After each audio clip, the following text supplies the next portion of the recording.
A California physician was found dead in Las Vegas in the trunk of a car. Dr. Thomas Kirk Berard was discovered on State Route 147 near the Lake Mee recreational area on March 7th. The one-year-old man died from blunt force trauma to the head. Police found a lead, a young woman named Kelsey Turner. It turned out that her lavish lifestyle had actually been funded by the late doctor, Thomas Berard, a well-known child psychologist who had supported her financially for several years. When he decided to stop providing support, Kelsey was far from pleased. And when he suddenly disappeared in March 2019, his real partner grew suspicious. So what happened?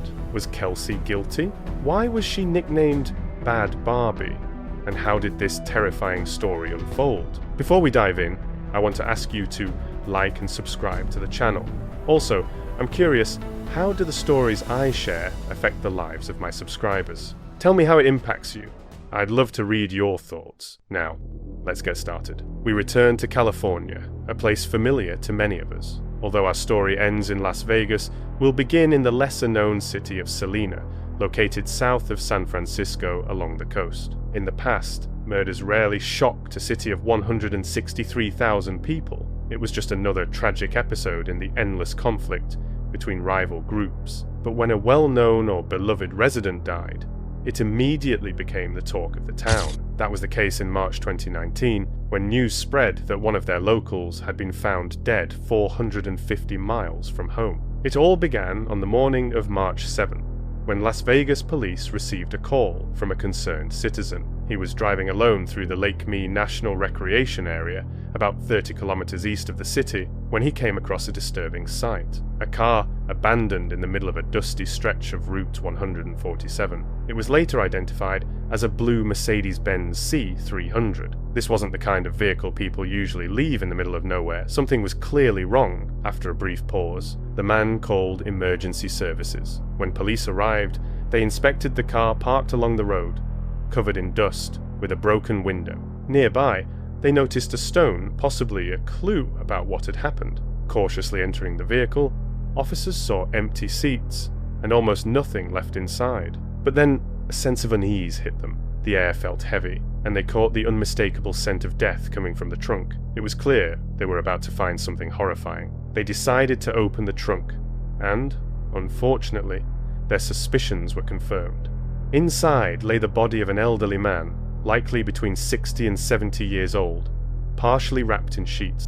At first glance, it was clear he had been dead for a long time. Next to the body, officers found blood-stained towels, latex gloves, a set of house keys, and what appeared to be his clothing. Further examination of the crime scene indicated that the man had most likely died from a blunt force strike to the head. Defensive wounds on his hands suggested a struggle. It was also discovered that he had been placed in the trunk after death, having previously been on the back seat. Without a doubt, this was murder, but the scene raised more questions than it answered. Why was he there? Who was he? Why was he killed? And who committed this crime? The mysterious details gradually began to come to light. The first step for investigators was identifying the deceased. The most reliable lead was the blue Mercedes-Benz. Running the license plate through the system, they discovered the car was registered to someone named Kwang. However, after checking his contacts, police learned the car had actually been rented by a woman named Kelsey Turner, who had been using it since November of the previous year. Even stranger, neither Kwang nor Kelsey had been making the payments. They came directly from a man named Dr. Thomas Berard, a resident of Salina, California, hundreds of miles from Las Vegas. After checking Thomas's name in their records, police quickly found a missing person report. Just a few days earlier, his long-term partner Judy had reported him missing. Judy confirmed the police's worst fears. Seeing the body, she was shocked and devastated. All that remained of her beloved partner of 17 years was a mutilated corpse. He had been brutally murdered and left in the desert. She had a chilling premonition about why the California physician had ended up dead in the trunk of a car in Las Vegas. A California physician is found dead in Las Vegas in the trunk of a car. Dr. Thomas Kirk Burchard was found on State Route 147 near the Lake Mead recreational area back on March 7th. The 71-year-old from Salinas died from blunt force injuries to his head. 8 News Now reporter Sally Jaramillo joins us live. And Sally, you spoke with Burchard's girlfriend, and she became concerned when he didn't come home. What did she have to say? Yes, I spoke to Judy Earp, a lifelong girlfriend to Dr. Burchard. She tells me he loved to visit Las Vegas. He came here for multiple conferences, only this time he never made it back home. It's been horrible. I mean, absolutely horrible. On March 7, police found Dr. Thomas Kirk Burchard in the trunk of an abandoned car on State Route 147 near Lake Mead. Dr. Burchard's girlfriend Judy Earp says he came to Las Vegas on Friday, March 1st and was supposed to return home on March 4th. My last communications with him was that he had looked forward to coming home on Monday. After trying to reach him, she found it strange that his phone was turned off. Monday I went to the airport and he didn't return home. He wasn't on the plane at all, and then I knew something was wrong. It wasn't just a lost phone or missed flight. She checked with his secretary and heard nothing. Then she filed a missing persons report. Earp says his death is a shock to all who knew him. It's been devastating for the community, the entire community. He was so devoted to his patients. He was 71 years old and he didn't want to retire. Dr. Burchard is described as a generous person with both his time and money. We've been together for 17 years. He helped me raise my 4 children, who are now all adults. He was just, really devoted, family man. Earp hopes whoever did this will be caught soon and brought to justice. I just think that whoever did this has to be soulless. I mean, can't even be a human being. Dr. Burchard worked with Montage Health. In a statement, Community Health of the Monterey Peninsula spokeswoman Mary Baker said, quote, Dr. Burchard was a psychiatrist in our behavioral health program for almost 40 years and was very helpful to many patients. It's a very sad situation and our hearts go out to his family, friends, patients, and colleagues. We are notifying his patients and providing grief counseling for staff. Reporting live, Sally Jaramillo, 8 News Now. At the time of his death, Dr. Thomas Burchard was 71 years old. In 2002, he moved to Salina with Judy. They met, fell in love, and this happened just a year after his previous divorce, a divorce that, as it would later turn out, played a significant role in this story.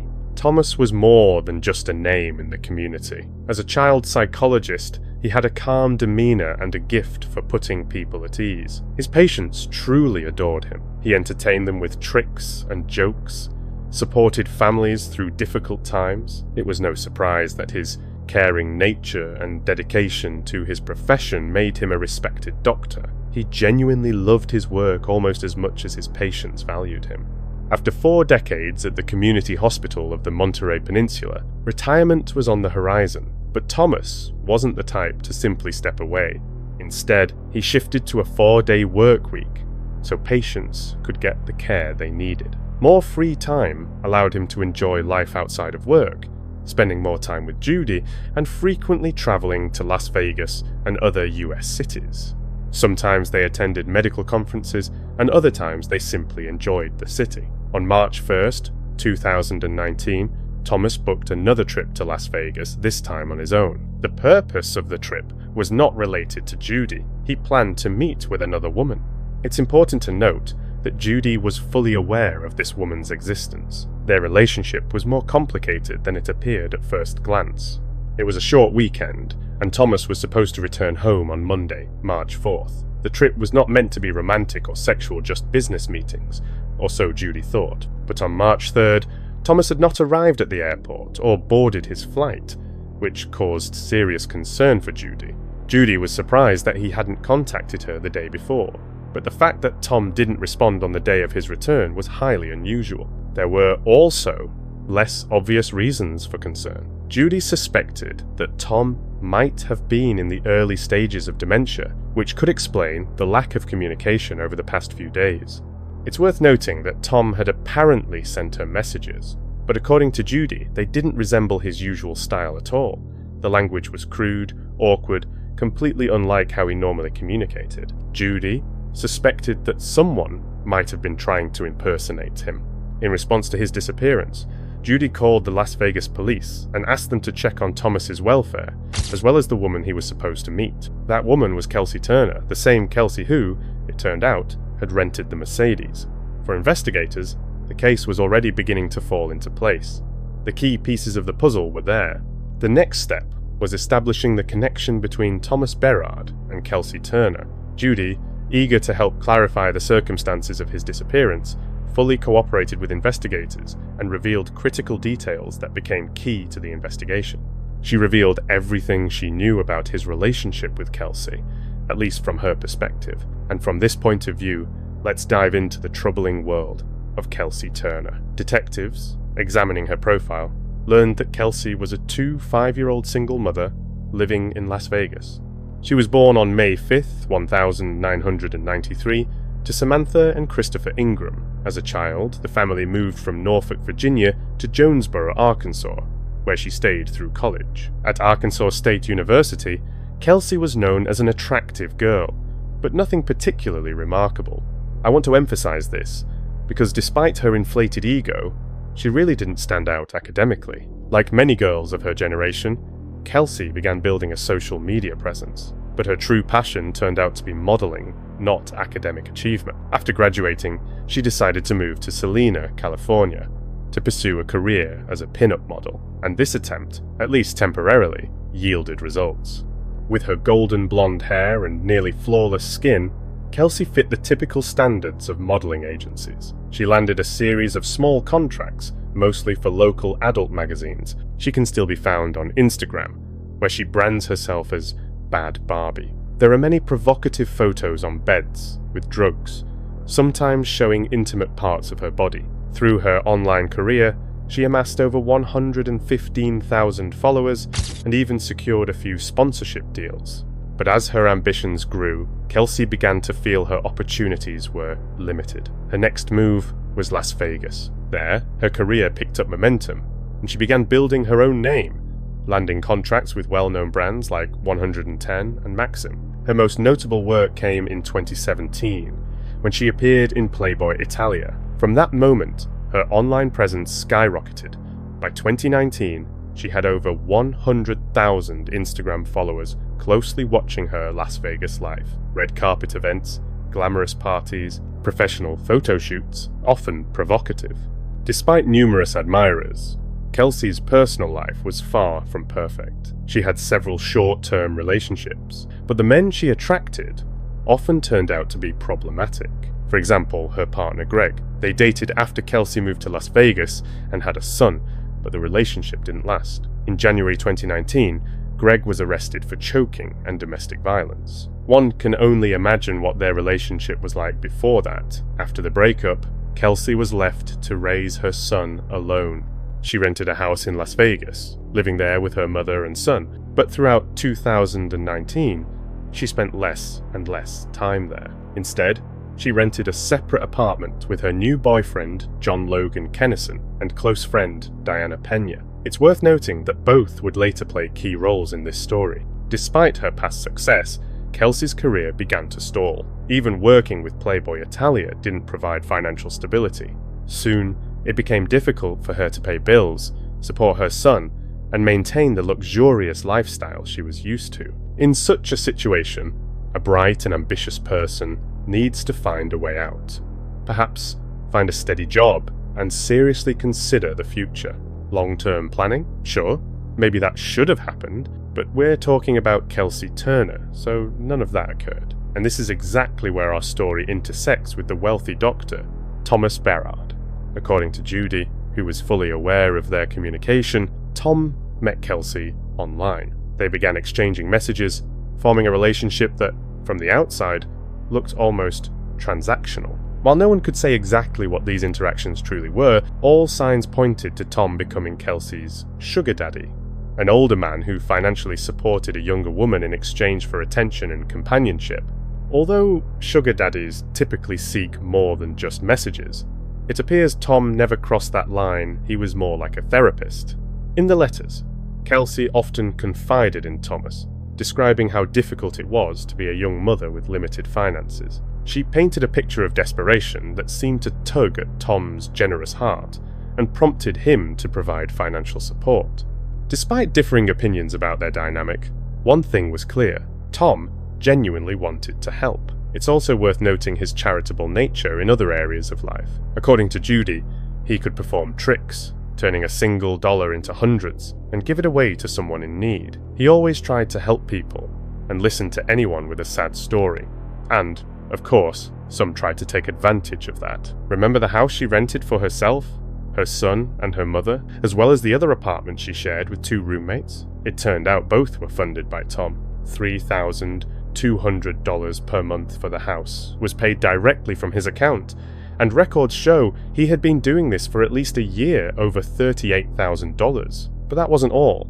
As you might guess, after 17 years together, Judy knew Tom's finances well.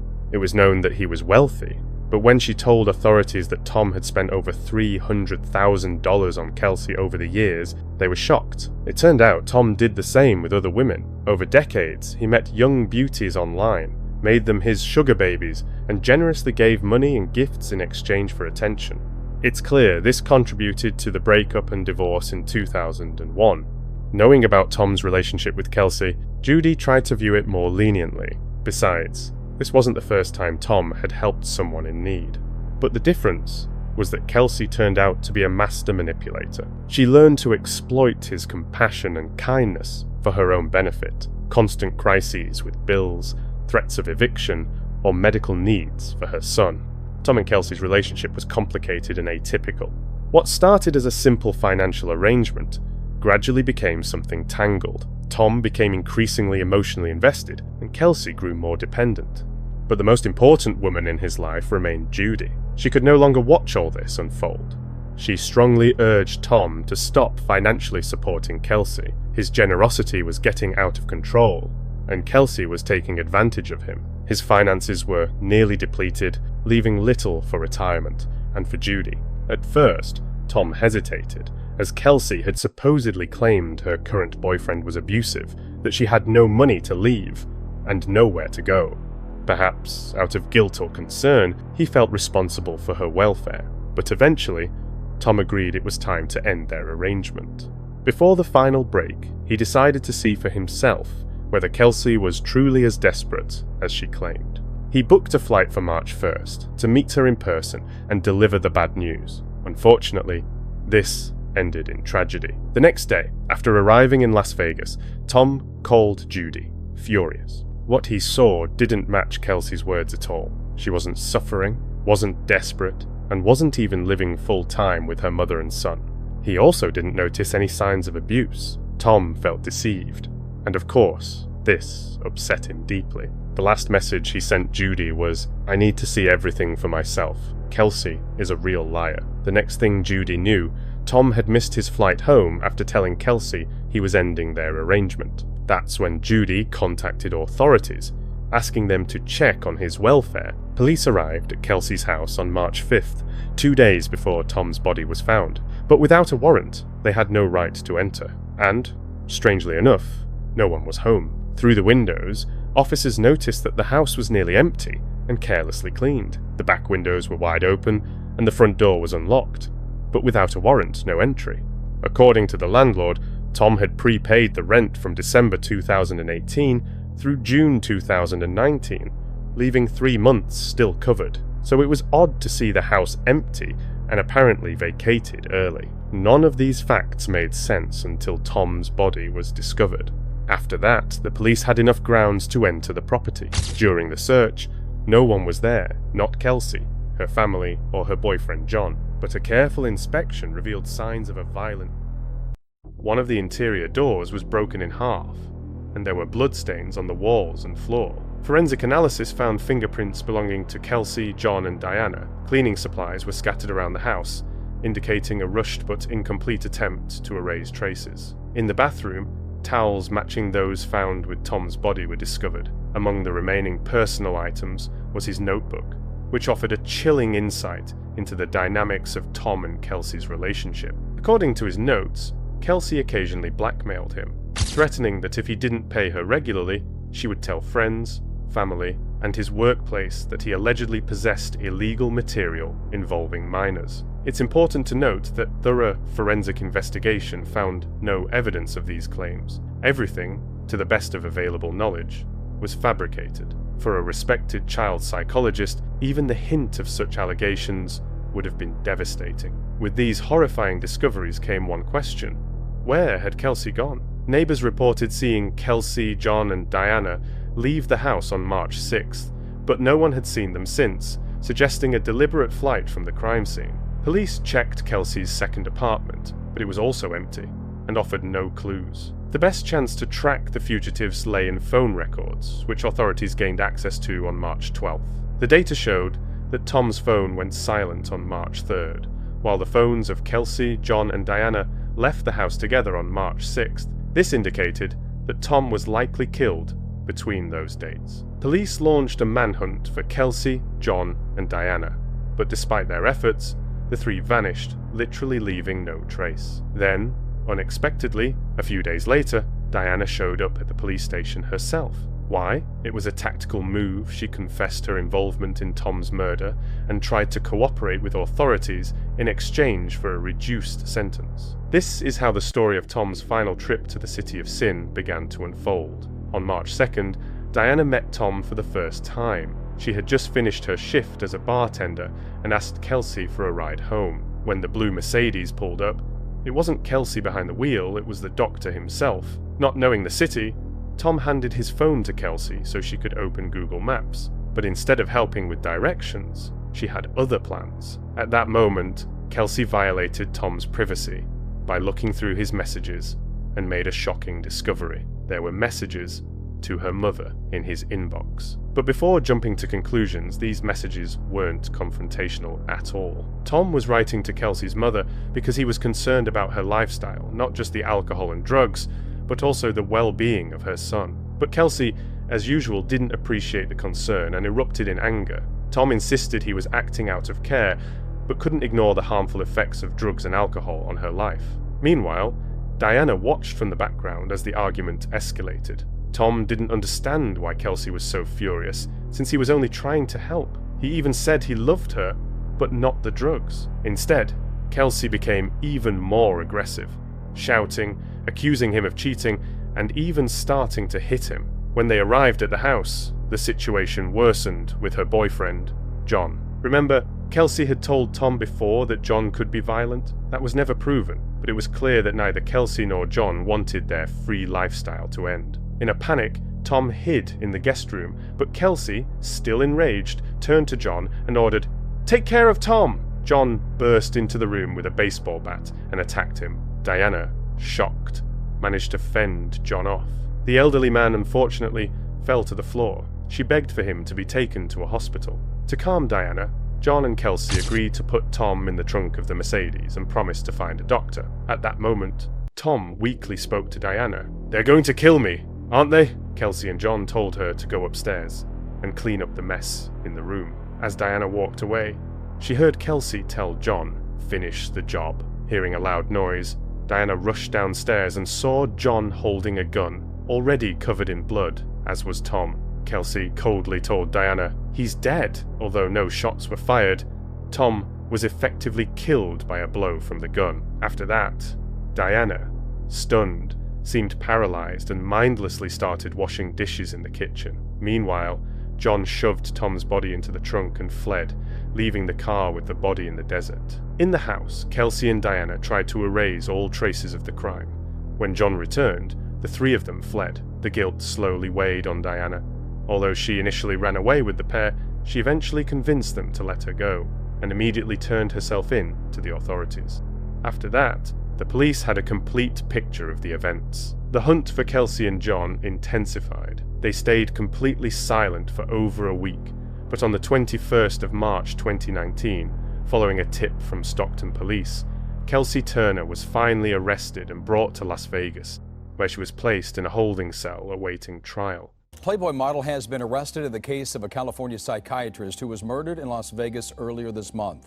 Police arrested 25-year-old Kelsey Turner for the death of Dr. Thomas Bouchard. His body found March 7th in a car near the entrance of Lake Mead National Recreation Center. The coroner revealed that Burchard had been bludgeoned to death. It's been devastating. It really it has. It's the worst nightmare ever. I hope nobody ever has to go through this. I wouldn't wish it on my worst enemy. Turner faces one count of murder. She reportedly worked as a model and appeared in Playboy and Maxim magazine. John was also found, and when all three were finally in custody, the prosecution was able to build the case. Despite the obviousness of the crime, all three initially denied any involvement. Due to the pandemic and other circumstances, the trial was delayed. While in jail, Kelsey gave birth to a child. After a 3-year delay, Tom's family finally received justice. The first to be sentenced was Diana, who confessed and cooperated with the police. She pled guilty not to murder, but to aiding and abetting, and received a 3-year probation sentence. Next was John, who pled guilty to second-degree murder with the use of a deadly weapon and conspiracy to commit murder. He was sentenced to 18 to 45 years. And I think from what we have here, everyone can agree this is an utterly toxic love triangle that just ended as brutally and as terribly as one can imagine. Just the sheer length of time and the pain that Dr. Burchard must have gone through is unimaginable. And Mr. Kennison, you did that. And you took this man away from people who obviously loved him and patients who very much needed him. And so I know you're aware that you're taking, harsh penalty for this because what you did is inexcusable. In accordance with the laws of the state of Nevada, you're hereby judged guilty of count 1, conspiracy to commit murder, and count 2, murder with use of a deadly weapon. On count 1, you're sentenced to 24 to 60 months Nevada Department of Corrections. That is to run consecutive to count 2. On the second-degree murder, you're sentenced to 10 to 25 years from Nevada Department of Corrections. The total sentence, the aggregate sentence, will be 18 to 45 years in the Nevada Department of Corrections. As for Kelsey, in her typical reckless style, she agreed to an Alford plea, which allowed her to formally plead not guilty, while effectively acknowledging that the state had enough evidence for a conviction. She signed the deal in November of that year, and 2 months later, on the 10th of January 2023, she was sentenced to 25 years in prison. During the sentencing, Kelsey cried, but likely not because of the crime or the harm she caused. She was crying for herself.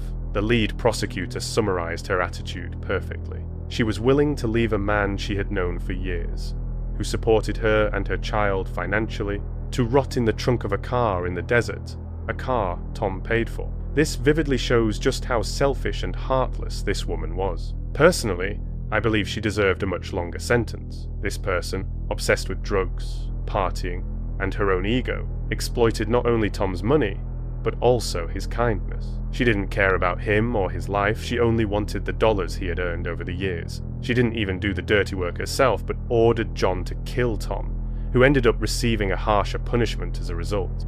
She is the sole reason other people ended up behind bars, why loved ones are mourning, and why a good man lost his life. I'm personally amazed that she didn't get the maximum sentence for this crime. Tom's partner, Judy, had to watch court sessions where Kelsey laughed and joked as if nothing had happened. Even if she wasn't formally guilty, the person she knew had just died, and she acted with the nonchalance of someone at a photo shoot. This only reveals the true nature of Kelsey Turner. No matter why Tom tried to help a single mother, it's tragic that someone who helped so many paid such a high price for it. To this day, he is remembered in the community by family, friends, patients, all those he helped, even at the expense of his own comfort. Tom is remembered as a kind man, always willing to help.